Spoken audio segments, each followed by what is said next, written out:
Exercise 11A का question number 21। इसके आगे एक लास्ट क्वेश्चन है 22। ठीक है, दोनों क्वेश्चन हम लोग एक एक करके करेंगे। कंसेप्ट दोनों में एक ही है और बहुत ही इम्पॉर्टेंट चीज़ हम लोग को इसमें सीखने को मिलेगी, क्योंकि इस तरह के क्वेश्चंस आते रहते हैं और बच्चे तो मत ही पूछो कि कुछ बच्चों की तो ऐसा हालत होती है कि क्वेश्चन को देखकर अटैम्प्ट भी नहीं लेते हैं कि ये बनेगा कि नहीं बनेगा, ऐसा डर है। आज समझाते हैं कुछ इस तरह से, क्वेश्चन तो बनेगा ही बनेगा। और इस तरह के क्वेश्चंस कैसे बनते हैं, कैसे तुम इसको हंसते खेलते बना सकते हो आज के बाद, ये भी हम लोग समझेंगे इसमें। देखो, सबसे पहले क्वेश्चन पे देखो, क्वेश्चन पे जो दिया हुआ है उसको लिख लो। ये 21 क्वेश्चन नंबर है। कहता है कि by selling 36 oranges a vendor suffers a loss equal to the SP of 4 oranges.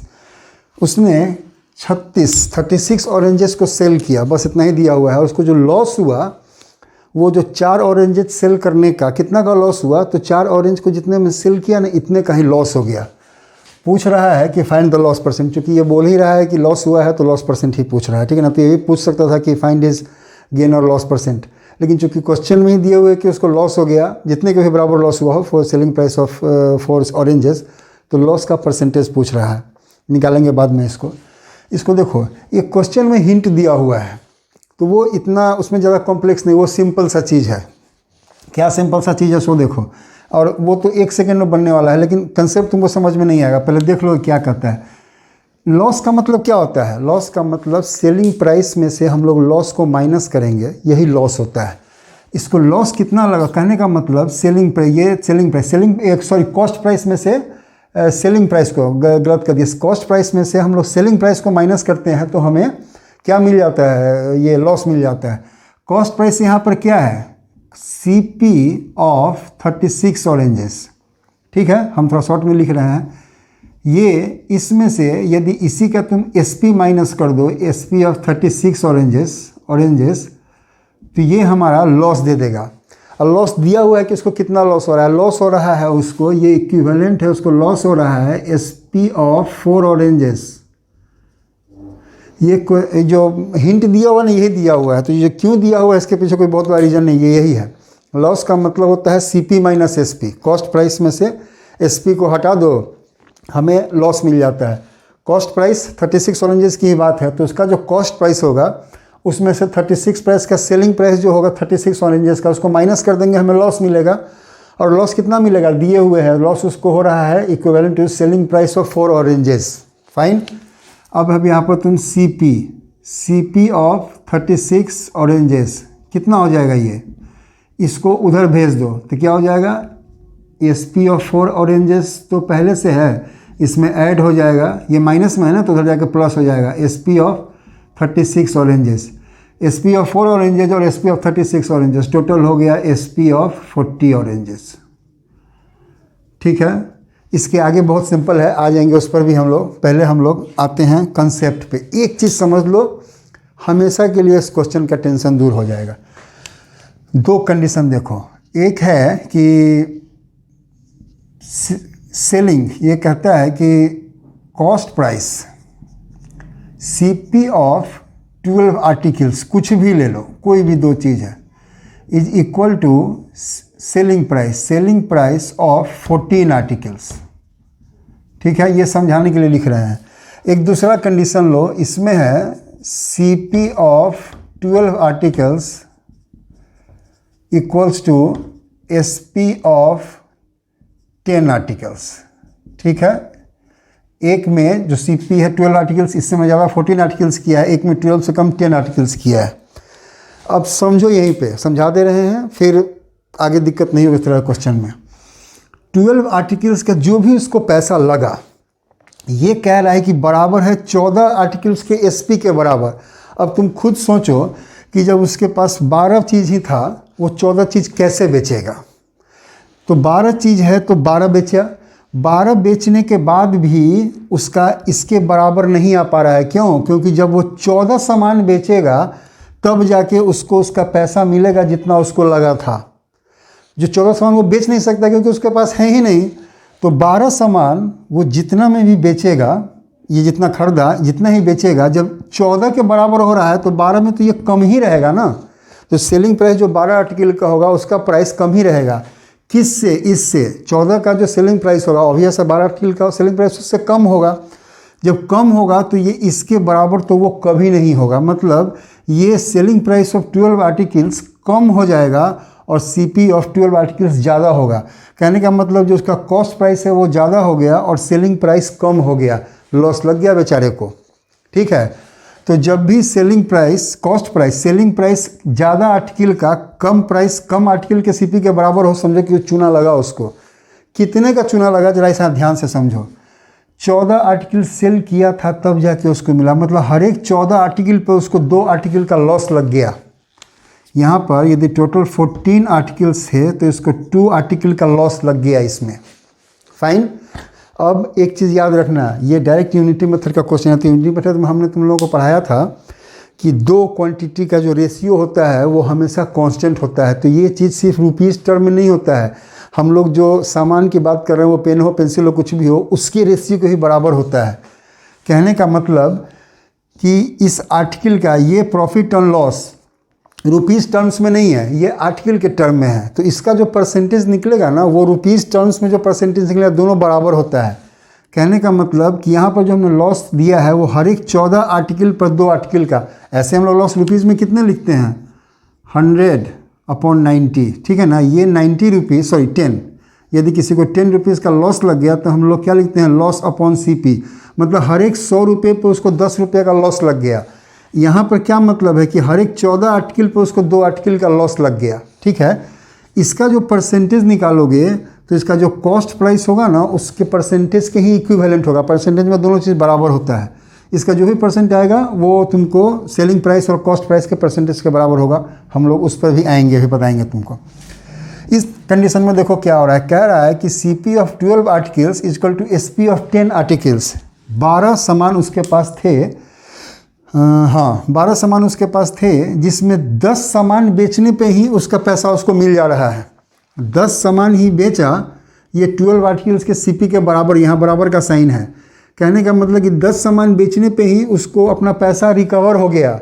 अभी भी उसके पास 2 सामान बचा हुआ है, वो बेचेगा तो उसको प्रॉफिट होगा। इसका मतलब कि इस कंडीशन में इसको प्रॉफिट हो रहा है कितने पे, इसको 2 आर्टिकल का प्रॉफिट हो रहा है 12 आर्टिकल पे।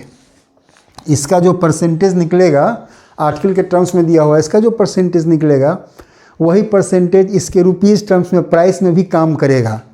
इस दोनों चीज़ को तुम लोग समझ गए अच्छे ढंग से। एक बार हम फिर शॉर्ट में समझा देते हैं। कॉस्ट ऑफ 12 आर्टिकल्स, जो भी इसका प्राइस है, ये इसको प्राइस कितने में मिल रहा है 14 सामान को बेचने में मिलेगा जो कि इसके पास है ही नहीं। तो ऑब्वियस है जब 12 ही बेचेगा तो कम में ही बेचेगा। कितने से कम में बेचेगा, जो इसको लगा हुआ है उससे भी कम में बिकेगा। इसका लॉस हो गया बेचारे को। यहाँ पर देखो 12 सामान था, जो भी इसमें पैसा लगा था ये इसको 10 सामान के सेलिंग प्राइस पे ही मिल जा रहा है। मतलब अभी भी इसके पास 2 सामान बच रहा है, उसको बेचेगा तो इसको प्रॉफिट हो जाएगा। ये प्रॉफिट का चक्कर और ये लॉस का चक्कर। यहाँ पे 14 आर्टिकल पे इसको 2 आर्टिकल का लॉस हो रहा है और यहाँ पे 12 आर्टिकल पे इसको 2 आर्टिकल का प्रॉफिट हो रहा है। जो परसेंटेज इसका रहेगा वही परसेंटेज इसके रुपीज़ टर्म्स में भी रहेगा और जो परसेंटेज इसका रहेगा इसका भी रुपीज़ टर्म्स में ही रहेगा। ठीक है, अब हम लोग आते हैं क्वेश्चन पे। ये समझा दिए, अब इस तरह का क्वेश्चन तुमसे हमेशा बनता रहेगा। ठीक है, तो ये तो आ गया था। अब इसका नॉर्मल है, यहाँ तुम CP निकाल लो। चलो एक चीज़ तो हो गया, पहले हम जो इसका क्वेश्चन समझा रहे थे उसको समझ लो। कहता क्या है कि CP ऑफ 36 आर्टिकल्स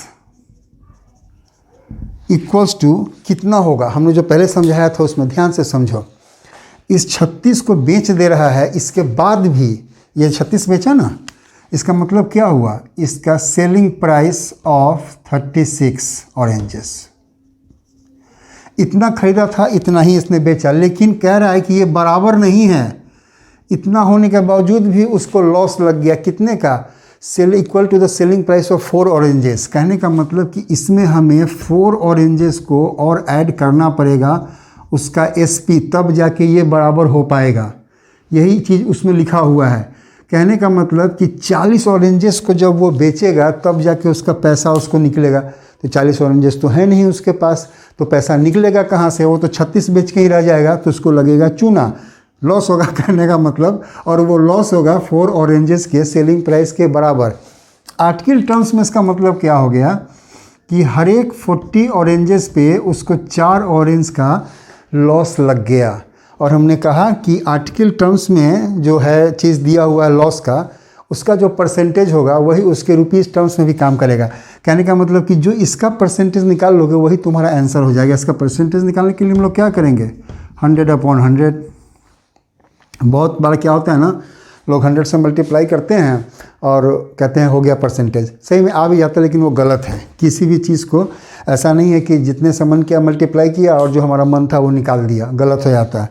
100 से मल्टीप्लाई किया तो 100 से डिवाइड भी करेंगे। अब इसकी वैल्यू जो पहले थी मल्टीप्लाई करने के बाद भी वही वैल्यू है। नहीं तो कुछ लोग ऐसे भी करते हैं कि इसको मल्टीप्लाई नहीं करके इसको टोटल को परसेंटेज लिख देते हैं। ये भी चीज़ सही है, क्योंकि यहाँ जो नीचे 100 आएगा ना, हम लोग उसको कैलकुलेशन नहीं लेंगे, वही 100 में आगे आकर नीचे डिनोमिनेटर में 100 रहेगा तो परसेंटेज में चेंज कर जाएगा। ये कितना हो गया? 4 से ये 10 टाइम्स और 10 से ये 10 टाइम्स। कहने का मतलब 10%। हमने आर्टिकल टर्म्स में निकाला कि 10% आर्टिकल का उसको लॉस हो गया। यही चीज़ रुपीज़ टर्म्स में हो जाएगा, 10% का ही लॉस होगा। अभी हम लोग आएंगे क्वेश्चन पे, देखना कैसे बनेगा वो। ठीक है, कहने का मतलब इस क्वेश्चन का आंसर जो है वो 10% ही आएगा।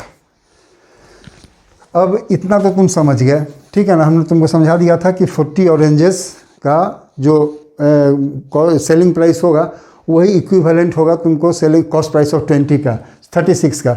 वो यहाँ पर आया भी हुआ है। अब इसके आगे क्या है, हम लोग एज्यूम कर लेते हैं। तुम x भी एज्यूम कर सकते हो और हम दोनों तरफ से बना देते हैं। चलो हम दोनों तरफ से बना देते हैं। Late the CP of 1 orange कितना हो गया? x। 36 और हमें पता नहीं है कौन कहाँ काम करेगा, तो हम लोग दोनों का निकाल लेते हैं। 13 oranges CP, therefore CP of 36 oranges कितना हो जाएगा? 36x। फाइन। ये किस, अब CP तो नहीं मान, CP ऑफ 1 ऑरेंज निकाल चुके हैं। अब यदि हमें selling price of SP of 1 orange मिल जाए तो हम लोग लॉस प्रॉफिट निकाल लेंगे। कैसे निकलेगा? देखो यहाँ लिखे हुए हैं, according to question SP of 40 oranges is equal to cost price of 36 oranges. Fine. और 36 प्राइस का ऑरेंज हमने कितना निकाला है? 36x, यही निकाला है। देयरफॉर SP ऑफ 1 ऑरेंज कितना हो जाएगा? 36/40x डिवाइड हो जाएगा ना। जो 40 ऑरेंजेस का दाम है उसमें 40 से डिवाइड कर दो, 1 ऑरेंज का दाम निकल जाएगा। ये हमारे पास आ गया 9 और ये हो गया 10। ये इसका मतलब 9/10x। एक ऑरेंज का सेलिंग प्राइस ये है और उसका कॉस्ट प्राइस ये है। दिए हुए है क्वेश्चन में ही कि लॉस हो रहा है, तो लॉस हम लोग कैसे निकालेंगे? लॉस हमारा CP माइनस SP होता है। तो CP है हमारा x और एक ऑरेंजेस का, और लॉस है सॉरी SP है 9x/x। कितना आ गया? ये नीचे LCM 10x माइनस 9x, ये हमारे पास आ गया x/10। फाइन। इसके बाद तुम्हारे पास 2 ऑप्शन बचते हैं। पहला ऑप्शन कि तुम फार्मूला लगा लो। क्या है? गेन परसेंट का। गेन परसेंट का फार्मूला क्या होता है? प्रॉफिट अपॉन CP है हमारे पास x इंटू 100, यही होता है ना।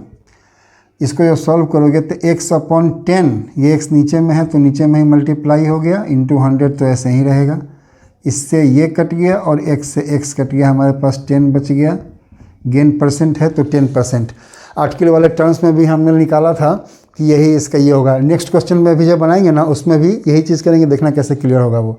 10% का ये हो गया। नहीं तो तुम इसको यूनिटरी मेथड से भी निकाल सकते थे कि कितना है CP कहाँ गया, ये था लॉस था और यहाँ पर हमारे पास CP दिया हुआ था। SP तुम इसको निकाल सकते थे दोनों को ऐड करके, और उस तरह से भी ये क्वेश्चन का आंसर जो तुम्हारे पास था वो चला आता। 1 मिनट कहीं कुछ छूट रहा है? नहीं, ठीक है। गेन परसेंट है 10% ये निकल चुका है। ये चीज़ हमारे पास कंप्लीट हो गया, गेन परसेंट निकल गया। अब देखो नेक्स्ट क्वेश्चन क्या, इसमें कुछ और क्या कह रहे थे, ये अभी कुछ बतला रहे थे। ये 10% लॉस है, गेन परसेंट है, निकल गया। ठीक है, इसमें कुछ बचलाने के लिए नहीं रहा। ठीक है, ये है वो है, निकल गया ये। ठीक है, फाइन। देखो second number question, question number 22, almost एक ही तरह का क्वेश्चन है, थोड़ा सा डिफरेंस है। ये क्या कहता है, by selling 8 dozen pencils, SP of 8 dozen pencils, क्या है, a shopkeeper gains the selling price of 1 dozen pencil. इसको प्रॉफिट हो जाता है, कितने का प्रॉफिट हो जाता है, 1 डजन का। इसके कहने का मतलब है कि SP of cost price of इतना, ये इसके हिसाब से ये कह रहा है कि कॉस्ट प्राइस ऑफ इतना है। ये हमारे पास आ रहा है, ये आ जा रहा है selling price of 8 dozens minus selling price of 1 dozen. इसको गेन हो रहा है।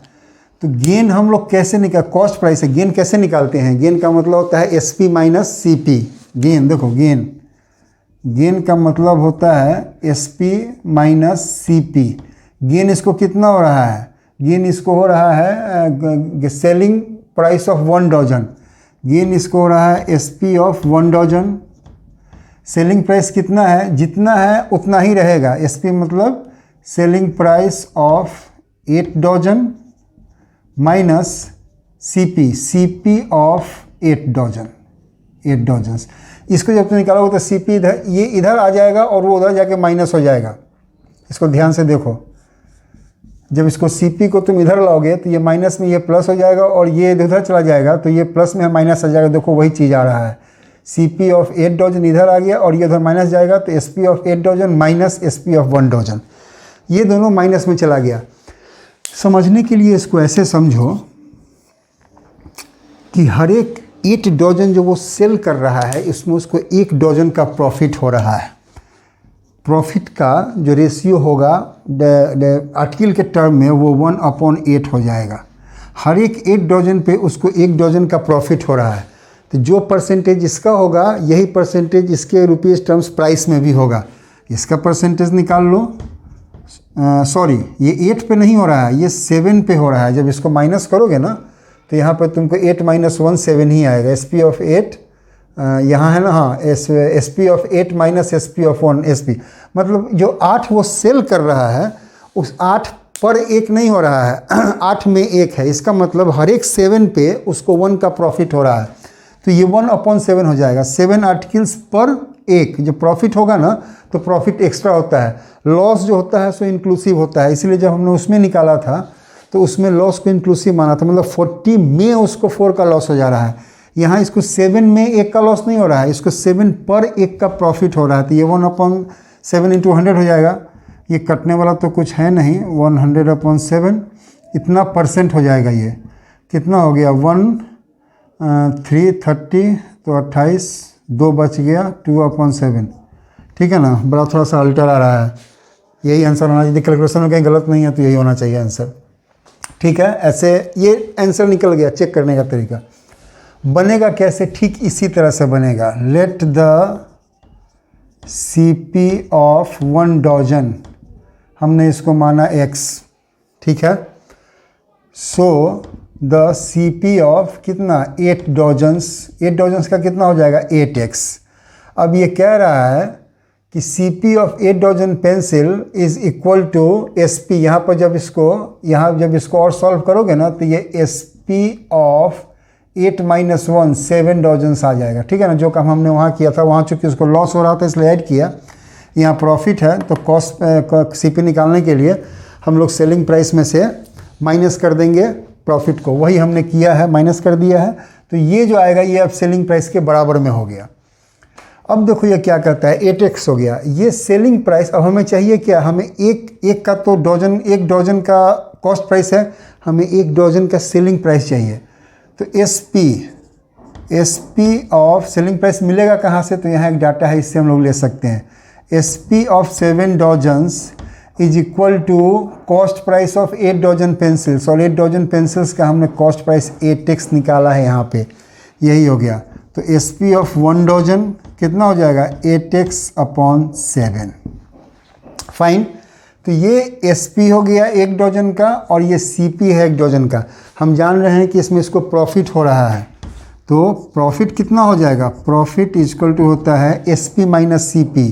कहने का मतलब 8x/7 माइनस x, ये हमारे पास आ गया 8x माइनस 7x/7, ये हमारे पास आ गया x/7। ठीक है, परसेंटेज निकालना है, ठीक इसी तरह निकालेंगे। यहाँ पे गेन परसेंट नहीं होगा, सब उल्टा पुल्टा, यहाँ पर लॉस परसेंट होगा। ठीक है ना, लॉस हो रहा है ना, लॉस परसेंट निकलेगा। ठीक है, प्रॉफिट हो गया, तो यहाँ पे प्रॉफिट परसेंट कितना हो जाएगा x/7, ये प्रॉफिट है और इसके नीचे में CP रहेगा। ये 1 डजन का है तो 1 डजन का CP x है। नीचे में यहाँ x देने का मतलब जैसे हमने यहाँ देकर मल्टीप्लाई किया, ये नीचे में x से मल्टीप्लाई हो जाएगा इंटू 100। प्रॉफिट गेन परसेंटेज के फॉर्मूला में यही आता है। इसको सॉल्व करो, इससे ये कट गया, हमारे पास आ गया 100/7%।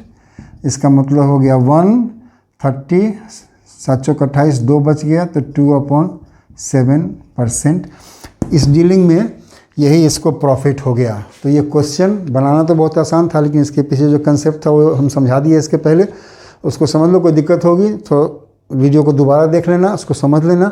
इस तरह के क्वेश्चंस में कभी ज़िंदगी में तुमको कोई प्रॉब्लम नहीं आएगा।